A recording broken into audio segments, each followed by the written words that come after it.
Okay, what I want to do in this video is put what we've just done with 3-4 and 4-4 into practice. So when you've learned something new, when you've learned a new Joseki, when you've got some new knowledge about Go from watching videos, looking in a book, it's absolutely essential that you then put it into practice. And you put it into practice by trying these things out in a game. And when you're doing this, you're not worrying too much about whether you win or lose. We all have this we all like to win games of Go, and we fret or get upset when we lose, and we think we're doing great when we win. But sometimes you're just practicing. It's just putting it into practice. You don't worry about whether you get it right or wrong. You're just trying to improve your performance in the long term. So having looked at the 3-4 and the 4-4 Josekis, we're going to put them into practice. So I'm going to pick a game here. I'm on Just Go, which I quite like for the interface, as I've said before. So I'm black in this game. I'm rated stronger than my opponent. So we're just going to put that into practice. So here we are. Here's a 4-4 upper right hand. My opponent's gone for a 3-4. So I'm going to go for a 3-4 in the lower left. And they've gone for a 3-4 in the upper left, sorry, lower right, my 3-4. So this is a high approach. I'm just going to do the high approach Joseki that we've talked about. So my opponent here has done a low approach, which is slightly different. So I could pincer here, which I'll do. We haven't done this Joseki, but this is perfectly fine. And now we can sit on top of this stone. So already you can see we've departed from where we would expect to be in the game. Shall I catch those? Yeah. Because the game isn't panning out as I expected, but that's fine. It's a practice game. So this is a second practice game. What I'm looking to do here is try out those new Josekis, the 4-4 and the 3-4. So I'm going to play a 4-4 upper right, and I'm going to play a 3-4 lower right.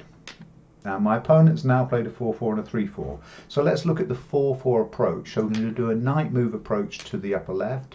My opponent backs off immediately, so I'm just going to make a base on the top side.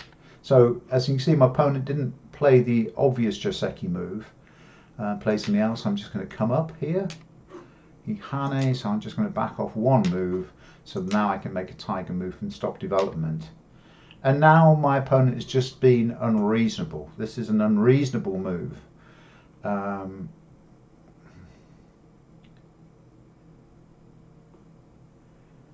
What can we do here? If he pushes in,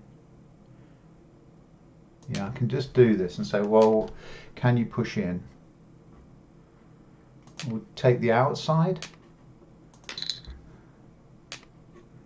and just isolate the two stones and take their base away, push through, Atari here and kill here.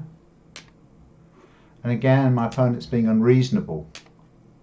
This is not good stuff. Take those two. And again, it's being super unreasonable. These white stones can't make two eyes. And the important point to realise here is that actually when your opponent is being unreasonable, as my opponent was here, you just got to go back to first principles. You go back to first principles and you just work out the moves that need to happen on the board. So you can see in this example how all of the stones on the upper side died, and I went on to win this game convincingly. But we'll stop it there and see if we can find another opening. Okay, so this will be harder. This is a two-down player. This player is slightly stronger than me, but we should see some. So we're just we're practicing here. We're not looking to win a game. We're just exploring how we use those Josekis. So. And we're going to do a 3-4 down here. And as I said, I'm going to make the Shimari here and see what my opponent does. So we've got a two-stone enclosure in the lower left, which he approaches. So I'm going to do a knight move approach to the stone on the upper left 4-4. Slide, this is the Joseki that we've just talked about. Make a base. my opponent does push in which case I'm just going to take the big point on the right hand side. Yeah, and now he's made a weak stone, so I'm going to take the base off that one and give my stones a base above, because I think the corner is strong enough. He's going to hane, but the push doesn't quite go anywhere. No, because I get the tiger mouth. Now he's got a cutting point, so we'll just aim at his cutting point.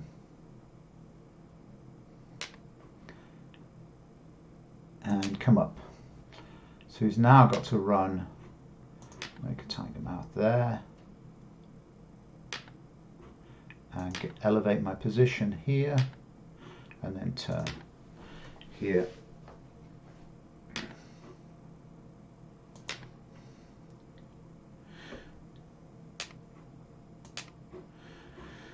And then I'm going to play a big point on the top side, so he's right, we'll just make a bamboo joint, make sure my lower right hand corner is alive. That's fine, okay. And then we'll play a big point on the top side of the board. So again, you can see how here, despite my my attempts to play practice Josekis, they vary because your opponent isn't going to play the same moves that you're going to play. But I was given the opportunity here, so I went ahead and played a knight move approach to his other stone, just to keep exploring and just to keep looking at what the possibilities were, and wriggled around quite a lot with that. Eventually settling on that knight move approach. He pincered, and so I dived into the corner, and this again was all standard stuff. I came up, he came up, I haneed down, he blocked, I connected, he connected, and I jumped, and there we have it. That's the Joseki that we were looking to replicate in the game. He wedged in, but that's pretty much where we got to. Okay, these are still practice games where we're looking at 3-4 and 4-4 openings. So again, I've got another player. I'm ranked a little bit stronger than they are, so I can't quite tell how this will work out. I'm white against black, which makes a change. So my opponent's played a 3-4 opening. That says that's great, so we can practice against that. So I'm going to play a 4-4 in the upper left against that. He's played another 3-4. This is great. So I'll play a 4-4.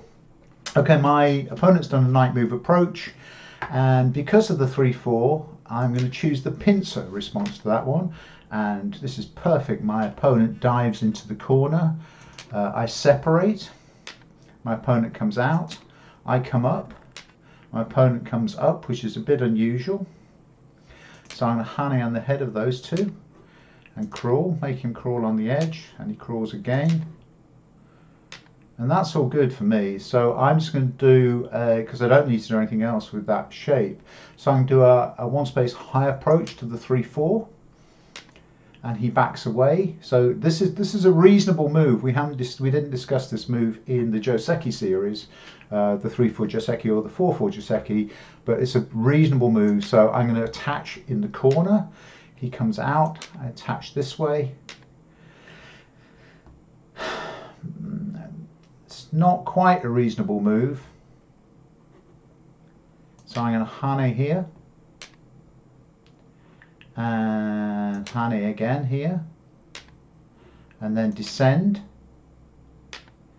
and then make his shape bad, and then take this stone here, so he dies in the corner because he's only got 2 liberties. This doesn't work here because I just kill here and kill here. He's still not alive. He hasn't got any eyes. So I can just come out, and again, and he's driving me towards this friendly stone.